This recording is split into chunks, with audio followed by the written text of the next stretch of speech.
Jésus, Nzambalole, Amina. Amina, Nzambalole, Amina. Tokili bilei, biso tokoti maombi. Tomesana na losambo. JDM TV News, la chaîne des lumières. C'est votre chaîne. Abonnez-vous, abonnez-vous. Bonjour, bonsoir, ça dépend du lieu où vous nous suivez, mesdames, messieurs. Vous qui avez choisi JDM TV, votre chaîne chrétienne, la chaîne de lumière, pour vous informer. Nous disons pour l'occasion un grand merci à ces grands et glorieux Dieu, Jésus-Christ de Nazareth, pour le souffle de vie, pour la grâce qu'il nous a faite aujourd'hui de nous retrouver encore. Nous sommes dans ces plateaux de JDM TV avec le pasteur Grégoire Mbaya. Nous continuons avec le chiffre 7, c'est-à-dire cette église, 7 sceaux et 7 trompettes. Nous sommes dans le livre d'Apocalypse. Là, nous avons déjà commencé la fois dernière. On a fini avec le 7 églises. Aujourd'hui, nous entamons les 7 sceaux et les 7 trompettes. Il est là juste à ma gauche et sans plus tarder, nous nous passons la parole. Nous disons déjà bonjour, pasteur Grégoire. Bonjour. Bienvenue. Merci beaucoup, Tantine. Comment vous allez, pasteur? Nous nous portons bien, merci. Et vous? Bien par la grâce, le voyage, ça s'est bien passé? Oui, ça s'est bien passé. Ok, gloire à Dieu. Pasteur, nous continuons avec le chiffre 7. Vous avez fini avec votre exposé la fois dernière sur le 7 églises. Aujourd'hui, nous entamons le 7 trompettes. Et pasteur, en parlant de cette trompette, on veut juste savoir ce qu'on peut en retenir. Oui, quand on parle de cette trompette, là, on voit tout simplement les 7 grands bouleversements de l'ère chrétienne. Oui, l'ère chrétienne a connu de sérieux bouleversements, vraiment des grands. Bon, il y a eu des bouleversements, plusieurs bouleversements, mais les grands bouleversements, au nombre de 7. Est-ce que vous pouvez les détailler directement, pasteur? Effectivement. Les 7 trompettes. Donc, trompette, c'est pour annoncer, pour alerter. Mais ici, dans le contexte de l'Apocalypse, ici, on est en train d'annoncer le bouleversement que le monde va connaître, le monde chrétien va connaître ou a connu. Et les 4, ces trompettes sont regroupées en 3 catégories, en 3 groupes. Le premier groupe, 4 trompettes. Quand elles retentissent, à la fin du retentissement de la 4e trompette, l'Empire romain d'Occident doit tomber. Après, il y a 2 autres trompettes, 5e et 6e. Quand elles retentissent, c'est l'Empire romain d'Orient qui tombe. Et il y aura maintenant un double intermède entre la 6e trompette et la 7e trompette. Entre le 6e sceau et le 7e sceau, il y a eu un intermède. Mais entre la 6e trompette et la 7e trompette, il y aura un double intermède. Nous allons y arriver. Et là, après ce double intermède, il y aura la 7e trompette qui va sonner. Donc la 6e trompette et le 7e sceau, c'est la même chose. Ça se fait concomitamment. Il y a le même événement qui va caractériser cela. Mais commençons d'abord par les 4 premiers bouleversements. De l'Empire romain d'Occident. D'Occident. Oui. Qu'est-ce qui va se passer? Pasteur, pardon, une pause, petite pause. Une question m'est venue, mais je sens que je vois c'est intéressante. Ok. Important la question pour le 7e sceau. Je connais une communauté, la communauté connaît une session jusqu'à présent. Ok. L'une des raisons, c'est le 7e sceau. Oui. Il y en a d'autres qui disent que c'est révélé et d'autres disent que ce n'est pas révélé. Et vous, à la lumière des Écritures, que dites-vous? Mais c'est simple comme de l'eau à boire. L'Apocalypse, vous connaissez un autre nom d'Apocalypse? La révélation. La révélation. Mais maintenant, quand on dit révélation, c'est-à-dire de A à Z, tout est révélé. Tout est révélation. Ce n'est pas qu'il y a une portion qui est révélée et une autre portion reste encore scellée. Non, tout est révélé. Apocalypse. D'ailleurs, nous sommes en train de faire l'exercice et la démarche. Aujourd'hui, nous terminons la première partie l'introduction de l'Apocalypse. L'Apocalypse, c'est 22 chapitres. Ah. Maintenant, on a vu de cette église, hein, premier chapitre jusqu'au troisième, et les 7 sceaux, 4e jusqu'au 8e, et les 7 trompettes, 8e jusqu'à 11e. C'est déjà la moitié du chapitre. Qu'est-ce que vous avez trouvé débloqué jusque-là? Des scellés. Vous ne savez pas que tout est révélé. C'est clair comme de l'eau. Très bon. Vous voyez un peu ça. Mais maintenant, quand quelqu'un dit que non, non, ça, ce n'est pas encore révélé. Donc le livre ne doit pas porter le nom de révélation. Si c'est encore mystérieux. C'est vrai, ce qu'on appelle le mystère, c'est une vérité cachée, mais qui ne peut être révélée que par Dieu lui-même. Dieu a déjà révélé. Autrefois, dans l'introduction, nous avons dit que, dans les généralités, nous avons dit que l'Apocalypse, c'est l'Apocalypse tome 2. Et quel est le tome 1? Daniel. Vous voyez ça? Donc, Daniel, c'était scellé. Mais maintenant, Apocalypse ouvre, hein, révèle ce qui était caché dans Daniel. Vous voyez-vous un peu ça? Oui. C'est pourquoi il y a un parallélisme, il y a une correspondance entre les différentes visions de Daniel et les différentes visions d'Apocalypse. Par exemple, en Daniel, on parle de 3 ans et demi. 1 temps, 2 temps et la moitié de temps. Mais en Apocalypse, la même période-là, on dit clairement c'est 1260 jours. Mais quand vous lisez Daniel, 1 temps, 2 temps et la moitié de temps, vous ne comprenez rien. 3 ans et demi. Ça vous nous comprenez? bouleverse. Oui, mais en Apocalypse, on dit clairement que la bête là va persécuter pendant 1260 jours.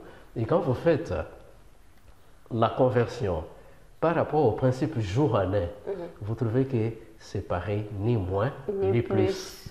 Alors que de l'autre côté, on vous parle de la bête monstrueuse, de la bête qui avait 10 cornes après la 11e corne qui a poussé, qui parlait, qui prononçait des paroles arrogantes, et ainsi de suite. En Apocalypse 13, première partie, on vous dit que c'est la bête qui monte de la mer. Vous voyez un peu ça? Donc, c'est déjà révélé, il n'y a rien de caché. Vous voyez, en Daniel, quand on parle de 2300 soirs et matins, Daniel lui-même n'a pas compris. Vous savez, il y a des prophéties hein, que même le prophète lui-même n'a pas compris. Jusqu'à sa mort, il n'a pas compris. Il a reçu la prophétie, il meurt. Lui n'a pas compris, ses compatriotes, ses contemporains n'ont pas compris. Et même après lui, des générations, par exemple avec Daniel 8, 14, Daniel n'avait pas compris ça. Ses contemporains, ses compatriotes, contemporains plutôt, n'ont pas compris ça. Tous les siècles, jusqu'à la naissance de Jésus. Après la naissance de Jésus, c'est à la fin, au 19e siècle, ici qu'on a compris. C'est que, quand Dieu lui a donné, avec ses inquiétudes, qu'est-ce que Dieu lui a dit? Garde scellée cette vision. Au temps de la fin, les gens liront et comprendront. Parce qu'il y aura augmentation de la connaissance. Okay. Vous comprenez? Oh, oui. C'était scellé en Daniel. Mais en Apocalypse, c'est comment? C'est révélé. Donc, c'est révélé. Dire que le 7e sceau, on a ouvert tous les sceaux sauf le 7e, c'est contredire. C'est ce qu'on lit en Daniel, chapitre 5. Parce que Jean, son inquiétude, c'était parce qu'on ne sait pas ouvrir. Mais on lui dit non, l'agneau est dit d'ouvrir les 7 sceaux. On n'a pas dit d'ouvrir les 6. Il a ouvert les 7. Premier, deuxième, troisième. Et quand il a ouvert le 7e, c'est le retour de Christ. Et le 7e sceau, c'est purement Apocalypse 19.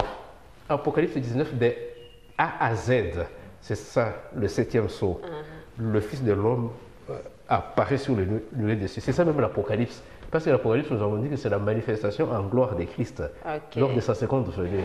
Et maintenant, ce retour-là glorieux de Christ est bien détaillé au chapitre 19 d'Apocalypse. Et c'est ça même le 7e sceau, Apocalypse 19. Maintenant, qu'est-ce qui est scellé? Et ils vont comprendre. Quand ils vont vous suivre, pasteur, ils vont comprendre. Maintenant, nous entendons la chute de l'Empire romain d'Occident. Oui. Pour que l'Empire romain d'Occident chute, tombe, connaisse le déclin, il a fallu 4 trompettes qui devaient retentir. Et ça, Dieu l'a prédit avant même que cela n'arrive.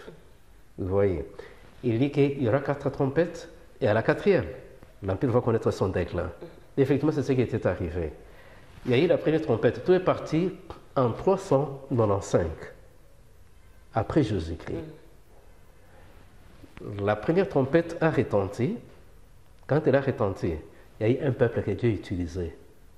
Et ce peuple devait être escorté par un général au cours de l'histoire. Et il y a eu 4 peuples qu'on pouvait appeler de rebelles, comme les M23. Ils sont là en train de secouer pour paralyser, pour faire tomber la RDC ou bien prendre une partie, annexer au Rwanda, tout ça. Oui. Ça s'est fait. L'histoire se répète. Hein? Vraiment. Ça Il n'y a rien de l'époque. nouveau sur la terre. Oui, l'Empire romain était d'abord unique. À un moment donné, il y a eu maintenant scission. Voilà, l'Empire romain d'Occident et l'Empire romain d'Orient. Mais il devait aussi connaître la chute, suite au bouleversement, différents bouleversements. Mais l'Empire romain d'Occident va tomber suite à 4 bouleversements provoqués par 4 peuples que Dieu lui-même avait déjà prédestinés avec leurs généraux. C'est comme ça qu'il y a eu le premier peuple rebelle, sous forme des milices. Ils ont commencé à secouer, comme les M23 sont en train de secouer là. Ils ont secoué l'Empire. Mais ils n'ont pas fait tomber. Deuxième, troisième, et c'est la 4e trompette à travers ce peuple-là maintenant, parce qu'avec trop de secousses causées par maintenant, ça pouvait tomber. Alors, la première mais notre RDC trompette, ne va pas tomber, pasteur. non, RDC ne va pas tomber. Il n'y a pas eu une prophétie comme ça. Elle ne va tomber. Ouais. Ça, c'est seulement pour illustrer Oui. comment donner un peu l'idée à nos téléspectateurs, comment c'est ce qu'on secouait. Alors, le premier peuple, à la première trompette, c'était le peuple goth. Ce qu'on appelle les Ostrogoths, ou bien les Goths. Ce sont ceux-là, quand on a sonné la première trompette, quand vous suivez la description des textes bibliques avec l'histoire contemporaine, et vous réalisez que ce sont les peuples Goths, ce sont les Goths qui ont été escortés par Alaric et ont pris 33 ans en train de secouer l'Empire. 33 ans. Et c'était déterminé pendant 33 ans. Pendant 33 ans, en train de secouer l'Empire. Mais l'Empire n'est pas tombé, mais au moins fragilisé. Ça, c'est la première trompette, avec le peuple goth, quand ça sonnait. 33 ans, ils n'ont pas pu, sous Alaric. Et après, c'est la deuxième trompette qui a sonné. Quand la deuxième trompette a retenti, là, c'était de 409 à 476. Et là, c'était les Vandales. Les Vandales, escortés par Jean Séric, et comme général, 67 ans, en train de secouer l'Empire, en train de secouer. Et là, l'Empire est en train de se fragiliser. Mais ils n'ont pas provoqué la chute. Après, troisième trompette va sonner, ou troisième bouleversement. Et quand la troisième trompette a sonné, Dieu a suscité notre peuple, les Huns. Donc les Huns sont allés de 450 à 453. Donc, ils n'ont fait que 3 ans, escortés par le général Attila. On a secoué l'Empire pendant 3 ans, mais sans le faire tomber, mais fragilisé. Et la 4e trompette va retentir, et Dieu va susciter un autre peuple. Donc, c'était des peuples barbares que Dieu suscitait. Et le 4e peuple, c'était le Hérules. Les Hérules sous Odoacre. Et ils sont allés de 476 à 522. Donc, ils ont pris 76 ans en train de secouer l'Empire. Et au bout de la 76e année, c'est alors que l'Empire romain d'Occident s'est effondré. Fini l'histoire de l'Empire romain impérial. Tombé. Oui. Ça, ce sont les 4 premiers bouleversements de l'ère chrétienne. Les 4 premières trompettes avec pour mission de faire tomber l'Empire romain d'Occident. Ça, c'était déjà prédit par Dieu lui-même. Ouais. Nous sommes au 1er siècle. Déjà, Dieu avait annoncé que tel empire va tomber comme ça, tel pouvoir. Tout ça, c'était déjà prédit par Dieu lui-même. Vous voyez pourquoi on aime les prophéties bibliques? Vraiment. Alors, de la chute de l'Empire romain d'Orient. Là, maintenant, ce sont les 2 trompettes suivantes. Quand on a sonné la 5e trompette, là, nous sommes en 630. De 630 jusqu'à 780. Dieu va susciter un autre peuple. Ici, cette trompette, on l'a appelée le premier malheur. Vous voyez? Et ici, Dieu a utilisé les Sarrasins. Les Sarrasins, ce sont des Arabes C'est ici que vous trouvez l'origine de l'islam dans la Bible. Ok. Cinquième trompette, sixième trompette. Là, c'est l'islam dans la Bible. Donc, vous voyez, la religion musulmane, c'est Dieu lui-même qui est à la base de cette religion, qui a suscité cette religion-là. Pourquoi? Pour porter une correction aux chrétiens. Les chrétiens ont reçu la mission de propager la lumière à tous les habitants de la terre. Mais maintenant, ils ont gardé cette vérité captive. Ils n'ont pas partagé avec les autres. Et au contraire même, les chrétiens ont commencé à donner même un mauvais témoignage aux autres peuples de la terre. Vous vous souvenez des guerres saintes? Guerres saintes. Qui faisait ces guerres saintes-là? Les chrétiens, n'est-ce pas? Comme ça, Dieu va susciter une autre religion, l'islam. Donc, cinquième, sixième trompette. Quand vous lisez l'Apocalypse, vous voyez cinquième, sixième trompette, vous voyez directement l'islam. Et quand vous allez lire, on va vous montrer, on va vous dire en Apocalypse que il y a eu l'abîme. Un ange est descendu et a ouvert l'abîme.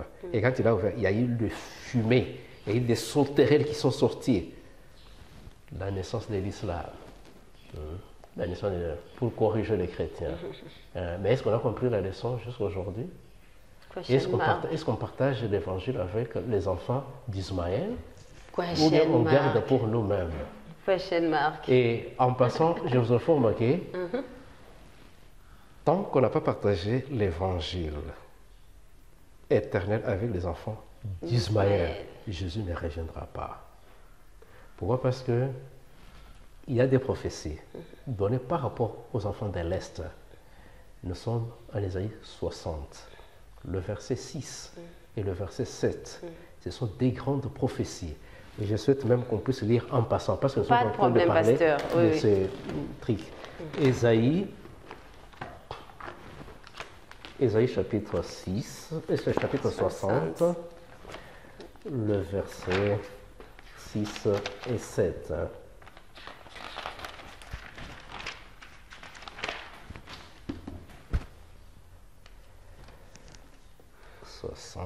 Verset 6. Ça, c'est la première prophétie. Des prophéties.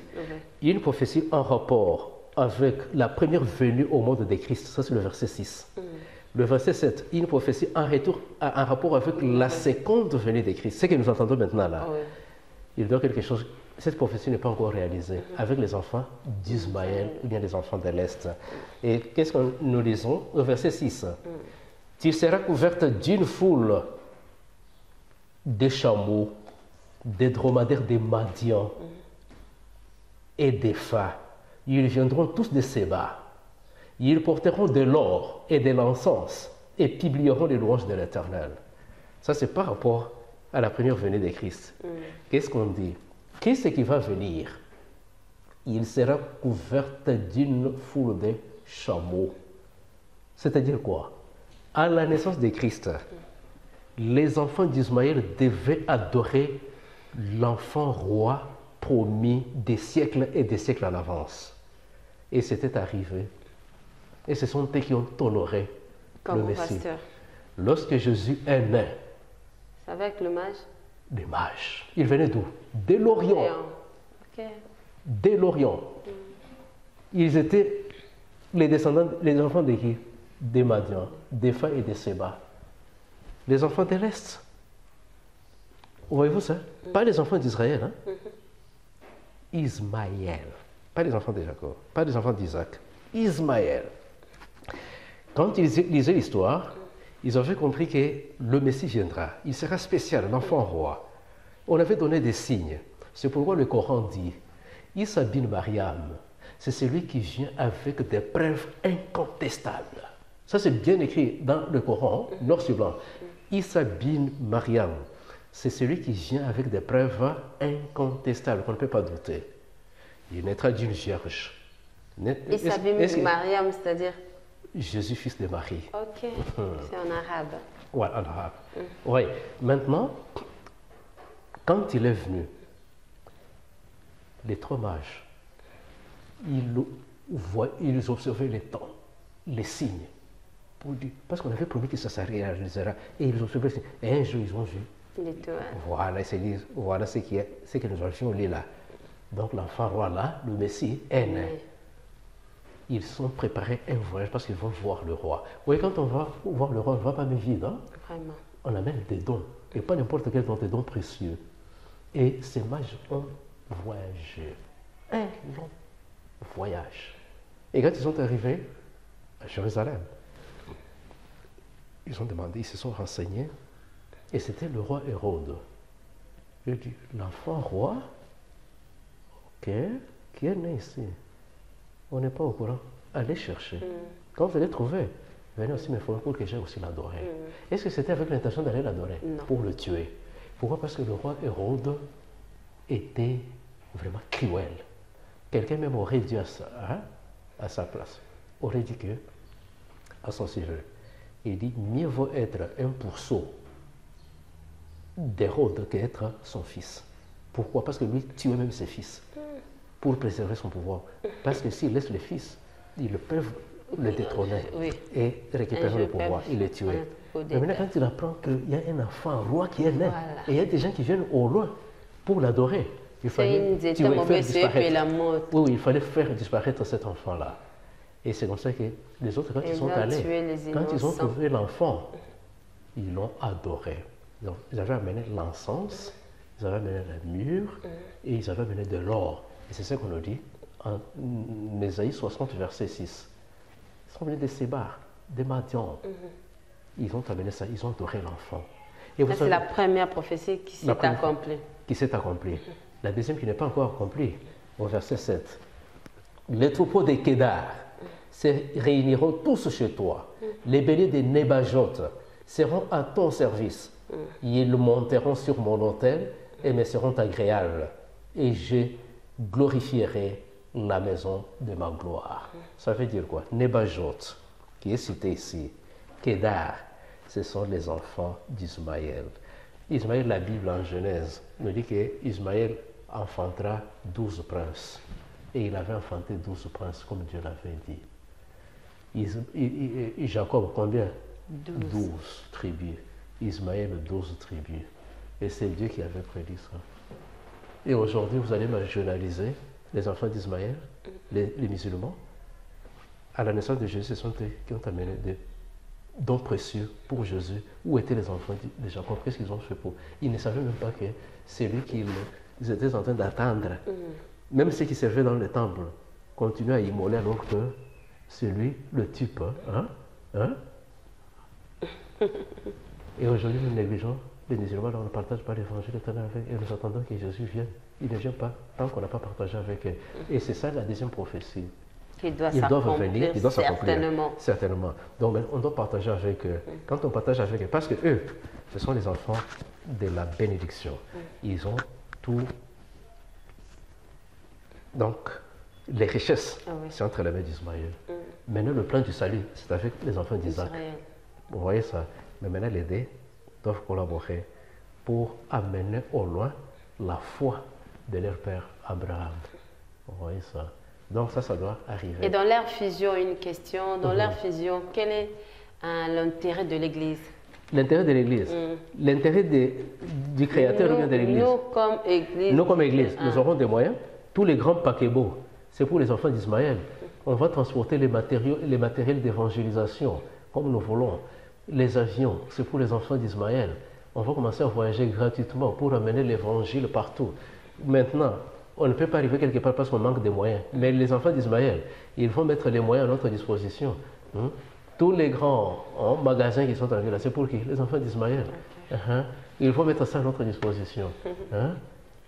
Et on va amener l'évangile rapidement et atteindre le retour de Christ.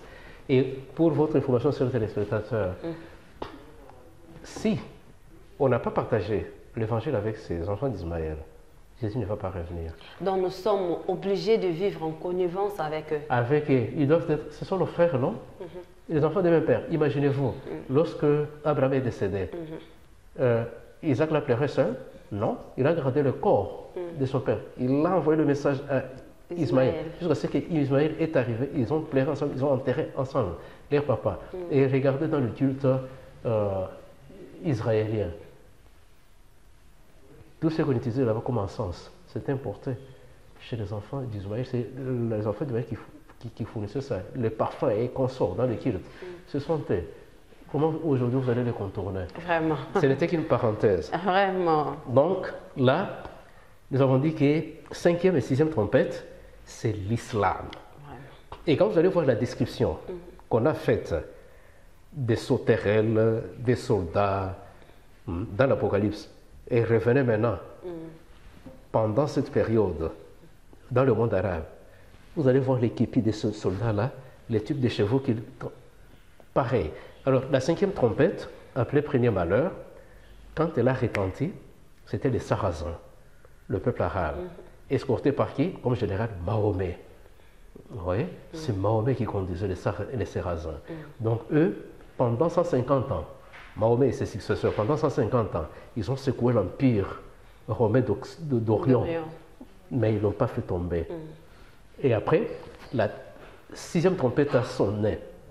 Quand elle a retenti, cette 6e trompette qu'on appelle aussi deuxième malheur.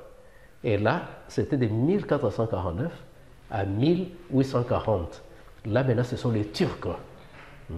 Donc, si vous voulez connaître l'histoire des Turcs dans la Bible, c'est 6e trompette. Là, ce sont les Turcs.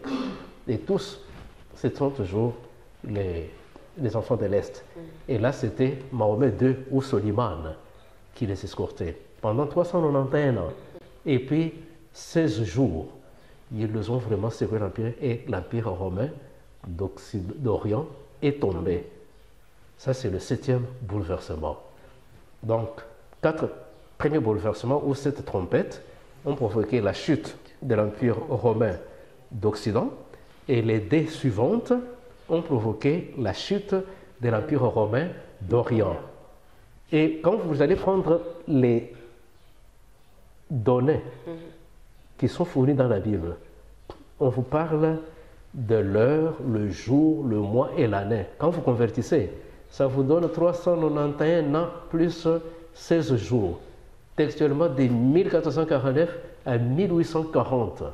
Ni moins, ni plus. Les Turcs ont secoué l'Empire et l'Empire était tombé. Et maintenant, après la 6e trompette, il faut un double intermède avant que la 7e trompette ne puisse sonner. Et quand on parle du double intermède, ici, nous avons 2 éléments très importants. Il y a ce qu'on appelle le petit livre ouvert, c'est-à-dire le livre qui était scellé dans Daniel, là, plus particulièrement Daniel 8, les dernières visions de Daniel, là, c'est ici, c'est après la 6e trompette, que ces livres-là ont été ouverts, que les gens ont lu le livre de Daniel et ses prophéties-là, les ont étudiés et ont compris ce que les contemporains de Daniel, ce que tous ces siècles-là n'ont pas compris, on a compris ici pendant l'intermède, ici. Et pendant cet intermède, on nous parle aussi de 2 témoins vêtus de sacs. Vous voyez ça? On a dit que les 2 témoins ont été revêtus de sacs. Et quand on parle de 2 témoins, il y a l'Ancien Testament et le Nouveau Testament. Et c'est ici que la France intervient dans la prophétie biblique. C'est là où on cite maintenant la France dans la prophétie biblique. Entre la 6e trompette et la 7e trompette. Là maintenant, on cite la France. Là maintenant, c'est le culte de la raison. Je pense donc je suis. Cogito ergo sum. Donc, c'est pendant cette période, dans le double intermède. Donc, les Français ont commencé maintenant à combattre la Bible. Ils interdisaient même l'étude de la Bible, la lecture de la Bible, la prédication de la parole de Dieu. Pourquoi? À cause des abus qu'ils ont remarqués à l'Église romaine, dans l'Église romaine. Comment est-ce que les dirigeants de l'Église romaine étaient en train de déranger? Vous voyez toutes ces persécutions, tout ce sang qui a coulé, les âmes sous l'autel, c'est quoi? C'était l'Église romaine qui faisait tout ça et qui brûlait même ses propres prêtres vifs. Pourquoi? Parce qu'ils ont lu la parole de Dieu. Et maintenant, en France, Napoléon Bonaparte qui dit, mais ça c'est quel type de religieux qui commettent des dégâts comme ça?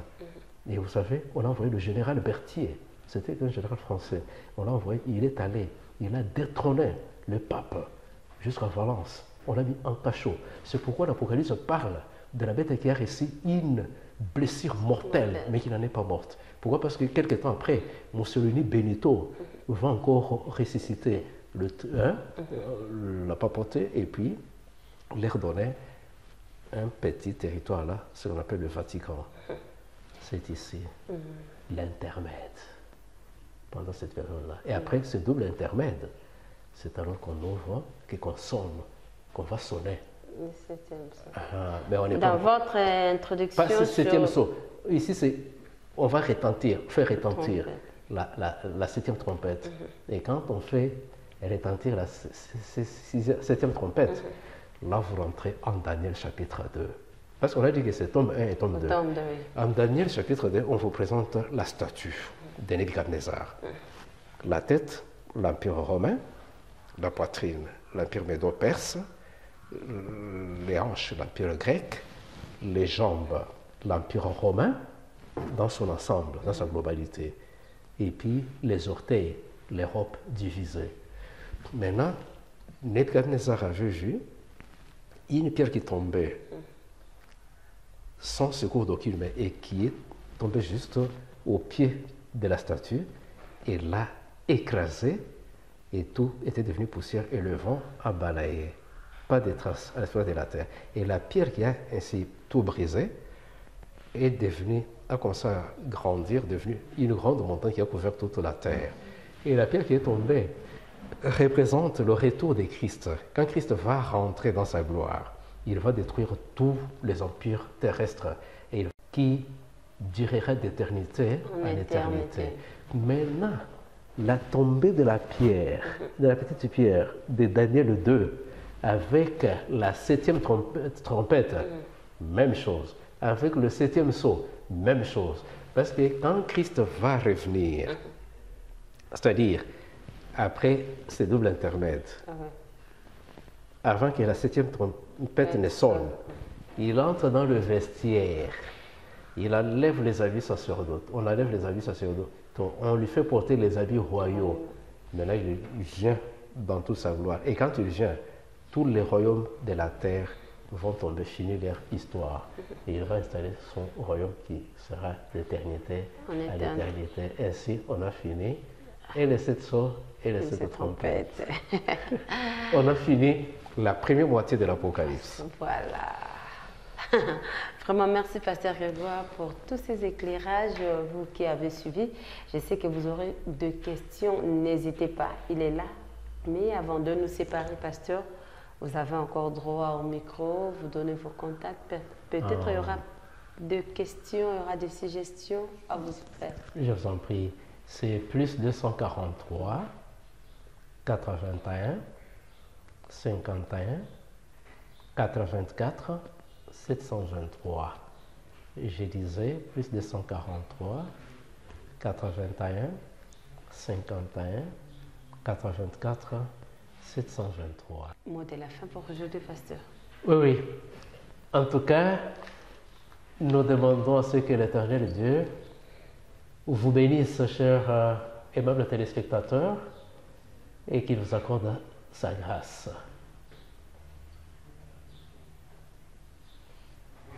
Voilà, Pasteur Grégoire a fini et je reprends encore le micro pour vous dire encore, et avant de vous remercier, j'ai dit merci Pasteur Grégoire. Merci Tantine. D'avoir répondu à notre invitation malgré votre calendrier, votre programme très chargé, mais pour l'intérêt du peuple de Dieu, vous ne manquez pas toujours le temps pour la gloire du Seigneur. C'est notre devoir sacré. Merci beaucoup.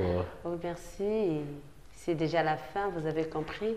Mais avant de nous quitter, comme d'habitude, je dis merci à vous tous qui nous avez suivis. Peut-être que vous avez pris en cours. On a parlé de l'Apocalypse. On continue un seul thème avec un seul invité, c'est l'Apocalypse, avec ses différents sous-thèmes ou parties.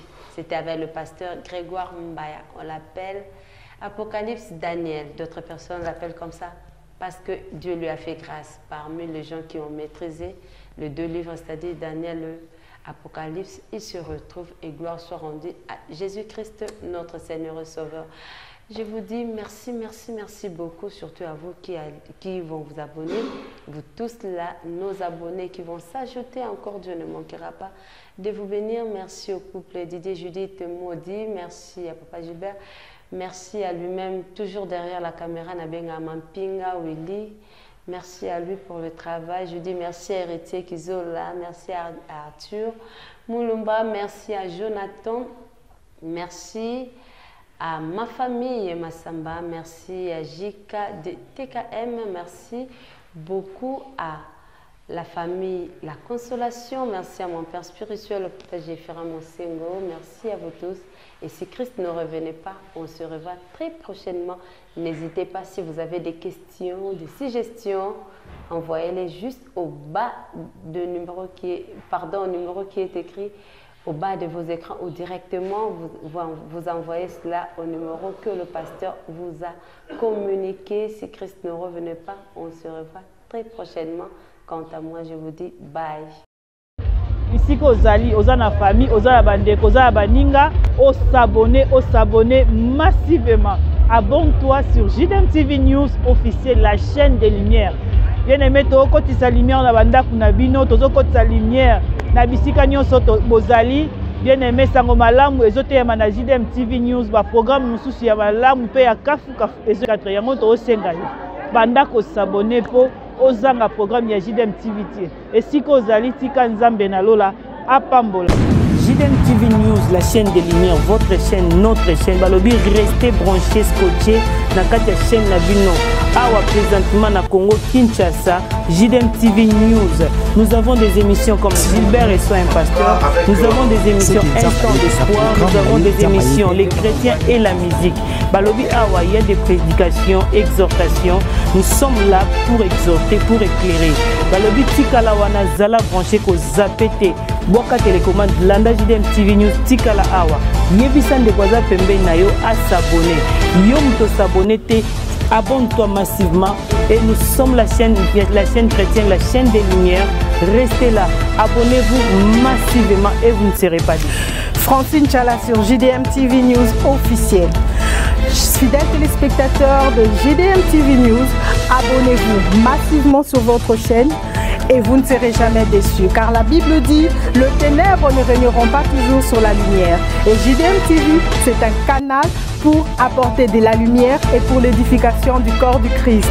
Donc abonnez-vous massivement, appelle ton voisin, ta voisine et abonne-toi car ici il y a de meilleures choses à venir. Et bien sûr nous recevons pour vous des pasteurs, des serviteurs de Dieu et nous recevons aussi de chantres. Et dans JDM TV News, vous avez de la lumière sur toute l'actualité chrétienne. Restez scotchés, restez branchés sur votre chaîne, mais surtout, ne manquez pas d'inviter vos amis et à s'abonner sur JDM TV News, la chaîne de la lumière. JDM TV News, la chaîne des lumières. C'est votre chaîne. Abonnez-vous, abonnez-vous.